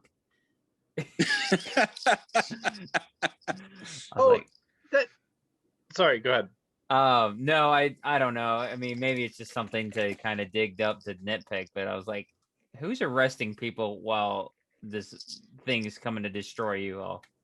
Like, hey, you're coming with me. There's a big moon about to hit us, man, or a big, I totally forget what was happening. Planet, yeah. Yeah. Oh, excuse me. You did remind me though, Alex. It was a weird little complaint, and I didn't really think of it until we got to the TVA is all crowdfunded, basically, by people who don't remember what they are. I guess we're at the point where all the aliens just are humans, and we're just doing the original Star Trek, the original series now, where now we are on an alien planet, everyone's human, and then everyone that we've met in the show is just all human, or they look human, and they speak English. Yeah. Do we not like have any makeup budget? Season 2, man. They're in different districts. So. In due time. So do we think they're going to get pulled out by Owen Wilson? Do you think Loki didn't actually break that Tim pod and they'll figure out a way to charge it? Or are they all going to die? Or D, none of the above? I think it's A. Yeah, I think he pulls them out. I think it's E. Some of it's not happening at all. Oh, they're all dreaming. I mean, I can't take credit for creating this theory, but someone I saw that was like, because she does try to enchant him, but then later she specifies that with stronger people, sometimes it's more like leading them. And I was wondering how much of that wasn't actually happening. he does get drunk, and that doesn't seem very characteristic of him in a serious situation like that. I think. Mm-hmm. I don't know. Yeah. Maybe if he thinks they're gonna die, but yeah, I think there's some element where she's just trying to play the long game of trying to get something from him, and she's gonna wait until the planet gets destroyed and then be like, okay, well, hang on, you still haven't given me what I want. I don't know. We'll get like a. You could probably flip that around and say that she actually did, because she said that she enchanted her, like the one character, because she liked margaritas a lot, Mhm. and she's the one that fell asleep out like before he gets drunk. So Oh, that's also fair. Same thing, same theory. That one Yeah. also. E and F. That's my answer to your question, man. I don't know. But I'm gonna go with the more logical choice and say that they're pulled out at the last minute. Yeah, same. I would love it if the next one starts. That happens, and then 3 seconds in we get the title card. Like he almost shows up, grabs him, goes away, and we just get the title. But for real though, if that was gonna happen, shouldn't that have been the end of the episode? Yes, Yeah. but it might happen anyway. Wait, I Matt, think do you? which kind of Go ahead. goes into like Ryan's theory. Is like this was like all a ruse. The whole Yeah. episode was a ruse to get information from her anyway. Yeah. I don't know if you guys. I don't know. This is a weird connection I'm making here. I don't know if you guys watch any Doctor Who, but that show does a lot of like, big tense situations, main titles. Oh, just kidding. It's not. Does not heavy situation at Yeah. all. It's a lot of that, and I haven't seen that trope in a lot of sci-fi, but it does seem like something television does every once in a while. Yeah, I think they said that they got some of their like inspirations from Doctor Who. Definitely looks like it. Mhm. Yeah. All right. Well, we got to move on. So, any more thoughts on Loki? All right. Loki Dokie Time is over. So we also reviewed a film this week. Sticking with Disney Plus, we reviewed Pixar's Luca, about a boy who's a sea monster that decides that he wants to be a real boy, and goes up onto the surface in the Porta Rossa town in Italy, and becomes human and decides to like live amongst humans just to get himself a Vespa. It was okay. Next, I'm just kidding. I mean, I don't seriously like. I don't really want to lowball this because it is Pixar and it was really kind of endearing and kind of like cute movie, and there was some good like moments that I kind of laughed out loud because like that, like the other kid Alberto was pretty funny, and just some of the situations that they find themselves in this movie was pretty funny, and like I said, it's Pixar. Don't want to give like an 8. I mean, it seems kind of solid. 7.5 or 8. I mean, it was fine. I was telling Ryan like right before everybody got in the call and we started this. I can see why they kind of like threw this on to Disney Plus. Like they weren't gonna risk the coronavirus and all those other stuff, the pandemic things, to kind of like do this little like no-name movie. They were just weren't going to throw out there because I mean, like with Pixar, like I was telling him, like with Soul, you have Jamie Foxx and you have Tina Fey and you have like these big names to kind of like draw you in there, and it's like this existential movie. And then you know like some of the other Disney animated stuff, they have all these big names that draw you in, like these big properties and stuff. And this is literally just like this little contained little story about a kid. What are you talking about, man? This has Jim Gaffigan in it. Hot Pockets, am I right? And that's the only voice that I recognize because I watched his stand-up. Literally the only one. And so I think I understand why they kind of like threw this on Disney Plus. It sucks for those animators, but like I wouldn't have risked it with this movie. Like I said, it's just this little cute little type of movie. It was fine. I mean, it was a good watch. And Ryan knows that any animated thing with Jim Gaffigan is absolutely a treasure. I don't even know what that's referring to. I don't know. Sir, if you'd please search your memory bank for a mobile movie. Oh, I don't want to talk about it anymore. Yeah. Did you? I'll go next since I went last. Yeah, you're the one who drug me into this conversation. That's right. I kind of agree with Clint. I think like I'm more of an optimistic. It was okay. Like it was fine. I felt like for the first maybe this was a little longer than it needed to be, but the first hour I felt like I was watching a really long Disney short. That was should have been only like 20 minutes, but this was into an hour, right around an hour and a half. It's fine. It's cute. It's got a little essence of Little Mermaid in there, where he's fascinated with the surface world and the human life. And I was a little confused because he didn't know that he would be able to become human, or not become human, but look as if he were human. So Alberto was definitely not the better character, but the more interesting character to follow, because he's more like charismatic and outgoing. He's the kind of like the comic relief and everything. That's fine. It's cool. The plot pretty simple, not bad. One of the minor characters that I loved was I forget the girl's name, but her father, the big mustache man with only one arm. Absolutely a gem in this movie, just because he reminds me of that the dad in Spaghetti with meat, Cloudy with a Chance of Meatballs. Right. He just looks pretty similar, like big bushy eyebrows, can't really see his eyes and everything. It made me chuckle a little bit. And it's fine. The premise is okay. It's a cute little movie. The one thing I will say that it's a negative, and I remember Matt and I discussing this throughout the week, saying, like Disney tends to do, there's that tear-jerking moment. And towards the end, there is like an emotional part, but there are movies that have done it 10 times over, that are way more effective than that. Coco is a tearjerker. Inside Out has its moments where you're just like, oh my gosh. And this did not.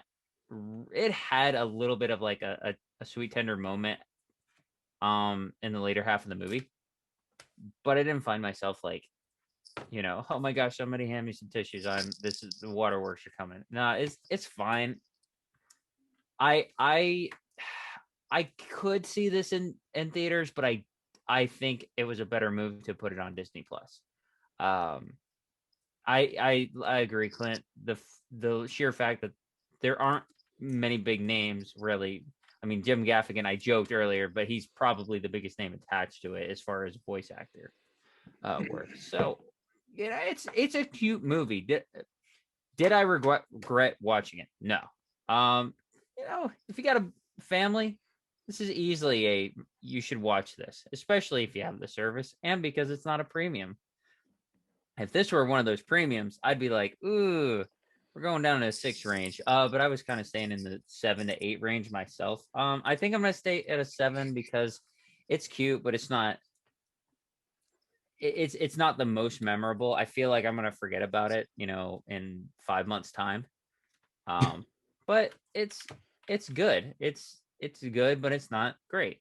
It's just right in the middle of the road. So, Ryan or Matt, you have the floor.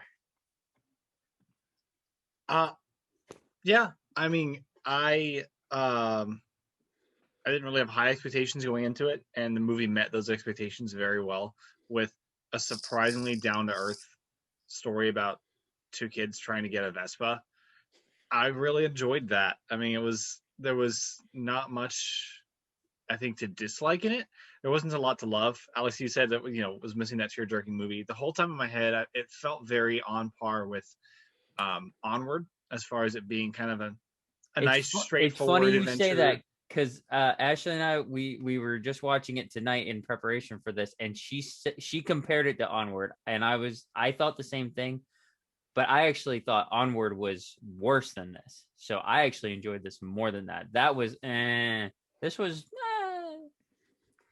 Yeah, I think and I'm not going to talk about Onward, but I was going to just start reviewing Onward. But I was going to say the one difference I think is that Onward does kind of pull out this last minute tearjerker. This film doesn't do that. Instead, it has a finale that I feel like does come a little bit out of nowhere. I feel like we need a little bit more either world building or just more runtime for the way this film wraps up. Similarly, there's a cold open that's like really weird and dark and a little intense that doesn't matter except for maybe setting up this ecosystem between the humans and fish people. But I mean, other than that, I enjoyed it. I had little complaints, and the film met them every single time. I was like, this is a dumb villain. Oh, he's not really a serious character. He shouldn't be doing this. Oh, everyone knows. I kept running out of little complaints I had. Mm-hmm. I was like, the transitions they have from human to fish, they don't always make sense. Sometimes it's convenient, sometimes it's not. I guess it's fine. So yeah, I mean, it looks good. Enjoyed the characters. Good blend of humor. I loved the score. So as much as I didn't love the movie, I have thought back fondly just humming the music in my head. So I'll give it a solid 7 just based on probably one of the best soundtracks of the year. And I mean, not to rant too much about the score, but Michael Giacchino's been doing almost everything Pixar lately, with the exception of the last like 3 or 4. And I don't know if that's because they just wanted to change it up. Pixar typically does a lot of good. It blends with the movie very well, but it's not necessarily the greatest listen on its own. I mean, not to put down any Pixar soundtracks at all, but like Up is the same song, but just variations on the same song. You know, things like that. It's great. It's not always the most exciting. I've listened to Luca like 5 times. Oh. It's such an awesome, thoroughly entertaining soundtrack with really nice string swells, and so yeah, I mean, I enjoy it. Most people probably aren't going into it for the music, but that was like my biggest takeaway from it. I was like, this soundtrack doesn't need to be this good. Gosh, such a good score. So yeah, I mean, I enjoyed it. Solid 7. I agree with that. The score, and not as great detail, but I thought the same thing. I was like, you know what, these are nice. These are nice little songs. It goes well with the scenery and the scenes happening. So I agree with that. Oh, well, I guess it's my turn. I would like to start my review by saying Santa Mozzarella, Santa Gorgonzola, Santa Ricotta, Santa Cheddar, Santa American Cheese, Santa Swiss, Santa Feta, Santa Boysen. I think that's it. That's all I got right now. She does that a lot in the movie. Santa and then some cheese. This movie, Pixar has done this thing where they set the bar up really high for them. I didn't know anything about this movie. I hadn't seen the trailer for it. I'd seen a poster, so I didn't know anything going into it. It's not offensive. It's good. I mean, that's about it. Is it amazing? No. It plays it pretty simple. There's nothing that really surprises you anywhere. The lead, Alberto, the kid who plays him, he's hilarious. He's Eddie from It. I can't remember the guy's name. I knew that voice. Yeah. He's the best friend in Shazam. He's been That's hilarious in both those roles, and so he was hilarious in this. Even though it was a little harder, I think he's hit puberty, so his voice has gotten a little deeper. It was entertaining. Like I said, there's definitely the movie came on, and I was like, I saw him, wanting to go to the surface, and he started breaching it, and I started singing Part of Your World when he was coming up. That's what was going through my head. I was thinking of like, oh, he touched the butt. So it was clever. It was fun. I understand why they wouldn't have put this in theaters. I mean, because it's not amazing. It would have made money in theaters, obviously. Mm-hmm. But it's not something you're like, oh man, you need to go see this movie. It's so awesome. It's like, okay, it's not offensive. It's good. it's definitely a 7 out of 10. It really doesn't deserve any lower because there's really nothing bad with it. My main biggest pick on it is, like you said, you mentioned it, Ryan, was the villain, which I thought was really odd. At first, I'm like, how old is this kid? Why is this kid? Is he an adult? Why is he making like ripping on these small children? And then I guess he's supposed to be like 17, maybe 18, possibly. And then, like you said, he ends up being silly. There is no big emotional pop like you get in most of those Pixar movies. I really like the one in Onward, by the way. I think it builds up really well and it comes like, it's very surprising. This one, you're just like, oh, okay, that's all I'm getting. Great. But it's a fun watch. I really didn't have any complaints. All I can say is it was good and not amazing. It's kind of like Into the Heights, man, except less music. Well, Good. No, go ahead, Ryan. Yeah. It's totally unrelated to Luca. So Go for it, man. reminded me of, so I was just gonna retroactively talk about In the Heights. We were talking about its Oscar chances, and I did a little bit of research afterwards, as much as research in June for the Oscars can be. I was looking up a lot of like early predictions, and like half of them had it on their list, and half of them didn't have it anywhere near their list. So I guess there's two schools of thought whether or not any of these. I don't know. It's just, I guess it's too early to tell. It's too early in the game, man. More films have to come out. Yeah, I think so too. But In the Heights is going to be out of theaters in like 2 weeks anyway, so we'll see. It dropped to 5th place. In the Heights. But that's not what we're talking about. We're talking about Luca right now. I think, as you guys are talking, I think my only complaint is kind of like piggybacks on like what Ryan said. There's no really kind of like setup. There's like plot points that just kind of like, there's two main plot points that really don't really go anywhere. Like these sea monster people. What's the deal? Like, I don't understand. Is this like a racial thing? Like, because they're Surrey people and they don't mix well with the land people? Or I don't understand, like, what they have to do, like, why they need to kill these things. Or it's a better question is, do they know that they can, like, transform? That was my question. Like, do they know that these people exist, or do they just think that they're sea monsters? I think it was just because they were sea monsters. Right. Spoiler alerts for everybody. I don't know if we're going to spoil it. Yeah, we're already in those waters. Yeah. I was actually more surprised. I think I would have been more. I was a little let down actually that the end where they have like the two grandmas. I was like, this is a spoiler, as a reveal that they've been sea monsters the entire time. Yeah. That there weren't actually more of them in town. Because I feel like it'd been easier for there to be like a town of sea monsters, which we'll probably get in Luca too. Yeah, like the entire town is sea monsters, and all of them are trying to sell this impression. Yeah, right. One of the things I thought was weird was, so Luca has a Italian accent. Alberto has an Italian accent. His parents don't have an Italian accent. And everybody, obviously, in Italy does. And I'm just like, okay, how do you not have that accent? But I did think, so we're talking about the cold open, and I'm like, I thought it was funny that the fish were like sheep too, and I'll just randomly go, and I'm like, that just kind of slapped me in the face, with no warning, and it made me chuckle a little bit. So, I appreciate it for what it was. I think there's a couple of those moments in there where there's just sudden humor you weren't expecting it. Like the parents get out into the town, and the dad immediately tosses a kid in the water. Yeah. But I think the second point is like, what happened to this kid's dad? Like I was more curious about that like than anything. I was like, did this guy die? Like, did he leave? Like he was like, did he just chuck him out somewhere? Did he? Yeah. Did he leave? Did he go out for cigarettes and then end up in town? Yeah.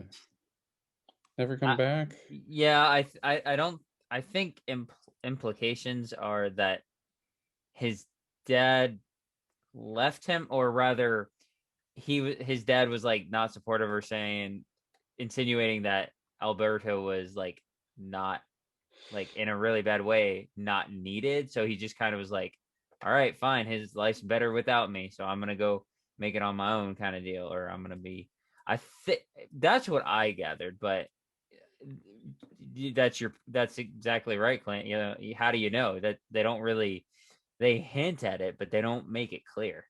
Right. So it's like, what? I don't know. And like finally, I think that the only reason why I gave this like another half point up than like you guys, I gave it an 8 is because I was also thinking back on like we all said it was just this is a simple movie. If you think back on like the last couple of Pixar movies, like this movie doesn't have like a world-ending major event that happens. It's just this race, this triathlon to get a Vespa. I The mean, weirdest triathlon ever, I know. yeah, Swim, and then it eat is. some pasta, then bike. where you Yeah. can either do it solo or have a team. Yeah, right? What? I also I appreciate the fact that they never made it. I thought it was just gonna be the obvious, like, oh, one of the fish people is gonna have to swim in the end. Oh, we're gonna get to the point where they have to swim. Oh, here we go. He's wearing a diver suit. I like that they just didn't do that. Yeah. They didn't go the easy route. Yeah. I thought that entire thing. I was like, something's gonna happen where one of the two, or she was gonna get like injured, and she was gonna have to be the one who like eats pasta, and one of them has to swim, and they're gonna be like, oh man, what do we do, bro? Do we just like, do we wrap ourselves in plastic so we can still move around and swim, but that we don't get touched by water? But no, they did exactly what you were talking about. They put him in a suit, so it's like, oh hey, that's cute. You have that workaround. Yeah, I mean, like you said, like Soul is just like this whole like, you know, who am I? Why am I on the earth? Like all this other stuff. Like I gotta get back to the earth, and we're body switching and all this other stuff. And Onward is like this. We gotta bring our dad back with the magic gem and this quest and all this other stuff. And it's just like this movie was just like I want a Vespa. Go ahead, Matt. I was going to say, well, to your point, Alex, I think that kind of lends into what you were saying and how you felt that this was more like an elongated Pixar short. And where it's like nothing super major is happening. You're right. It's a cute little story.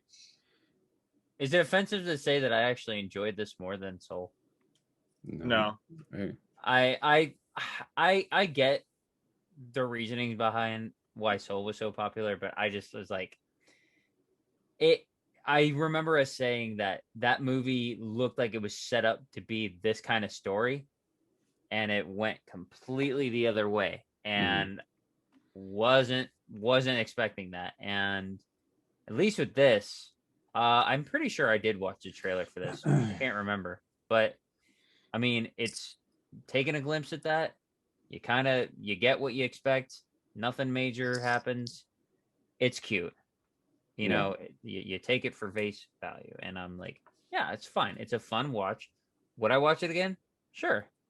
Will I remember it in 5 months' time? That's debatable. I don't know. I don't expect to. But, you know, it's fine. It's a cute little short film that got an extension. Yeah. I think it was actually a short. Now it all makes sense, guys. When you first showed it, Clint, when I think you were the one who posted the first thing I had ever seen about it on the page, and I thought it was a short. I was like, okay, they're just adding another short onto Disney Plus. Woo. I want to say that it is a short. It was kind of like adapted. And then they were like, Jim Gaffigan, get in here. We need to make a full length feature. Bring your hot pockets, sir. And bring your bonus fries. Bonus fries. Hot pockets. Can I nitpick a little bit about the logic in this though? One, do sea people sweat? And if they sweat, do they turn back into sea people when they're on land?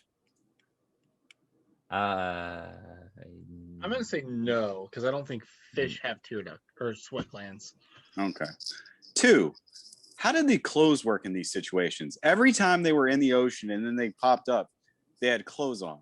And then he had a change of clothes. And then he turned back into those clothes. Those clothes disappear, like when they turn back into sea people, but they're still on them. And then when they pop up, they reappear? No, it's so I think whatever clothes they were wearing as humans, they go back in those are universal. Those happen. Is he when they're wearing clothes when he's a sea No, That's a question we don't need to answer. I mean it's kind Yeah. of like it's a question of so his tail part or his nether areas are covered up with whatever's, and that's the clothing. Okay. That we can't have naked fish people out here. I'm just saying. It also made me think of Ariel was in the same situation. Correctamundo. But it also made me think of that one Disney Channel film 13th Year. I was just like, God, this is like the it's kind of like that, but except it's just not waiting for him on a birthday. It's I'm a fish all the time, or I can be a human all the time. Dealer's choice. We also haven't mentioned, and you mentioned that one of your favorite characters, Alex, was Julia's father. We didn't even give any props to Julia's cat. I that went in the same vein. Yes. Aww. Little mustache cat. It was the greatest thing, man. That was some good comedic relief. Yeah. So I was wrong. Apparently, Luca is from the same director that did a Pixar short called La Luna. La Luna. Do we have any more thoughts on Luca? No? All right. Go see it. It's all right. Yeah. That's Throw it good on. stuff. All right. So next week, Fast 9. Yay. I've already got it done. So Alex, you have to get back here. And for Alex, he has to catch up on the rest of the series. So it's Fast 1, Fast 2, Fast 3, Fast 4, Fast 5. Well, not if you watch them chronologically. And nobody wants to do that.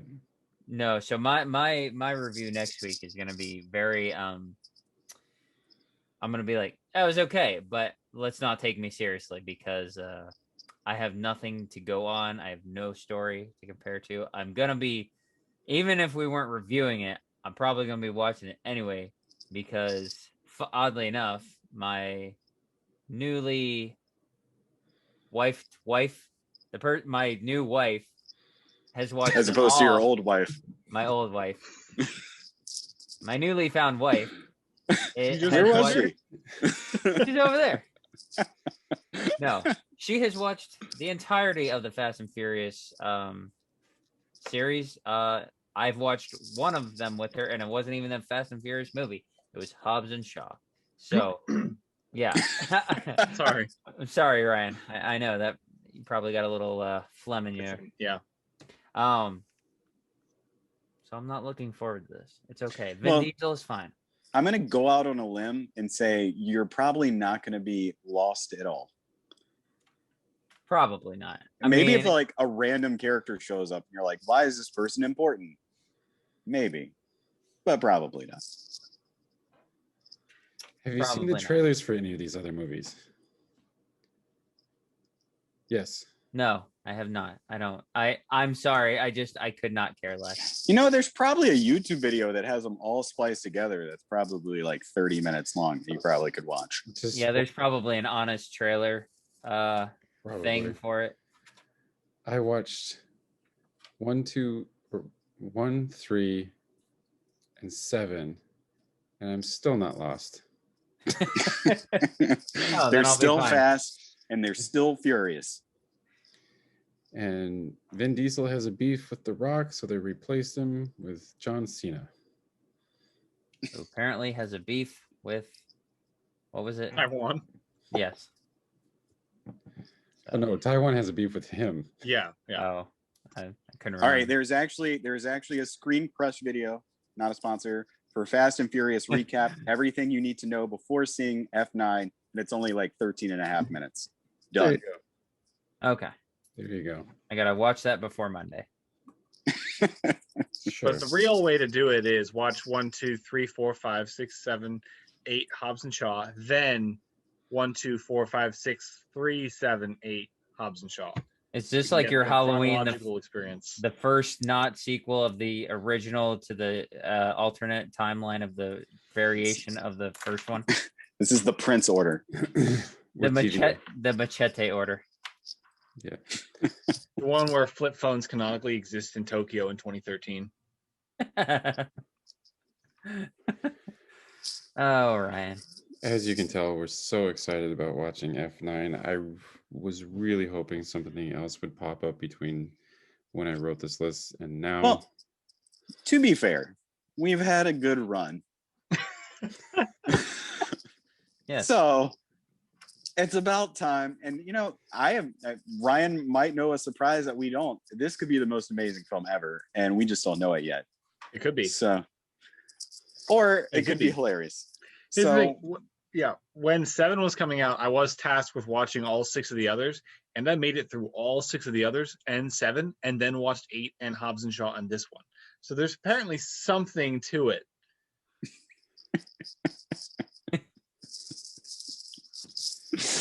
Money. is that a Vin Anyway. Diesel poster behind you, Ryan? I don't have it. I do. You know what? I do have a Fast and Furious 7 poster. Why? A little 11 by 17. Oh, I'm pretty sure I got it from you guys.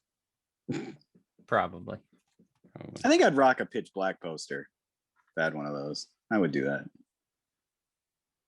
think that's the only Vin Diesel movie that maybe The Pacifier. Come on, man. Hey. Riddick. Saving Private Ryan. Yeah, but his face isn't like on the front of that. He's Oh. literally like the poster for Pitch Black Oh. and for The Pacifier. But that's his best movie.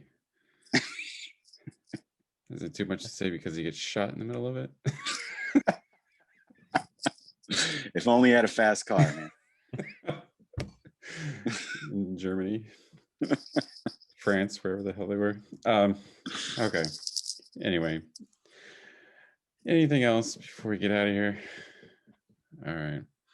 So thank you everyone for watching, listening. Please give us a like, subscribe to our channel. Please leave us a comment. We like hearing from anybody, but this meeting's adjourned.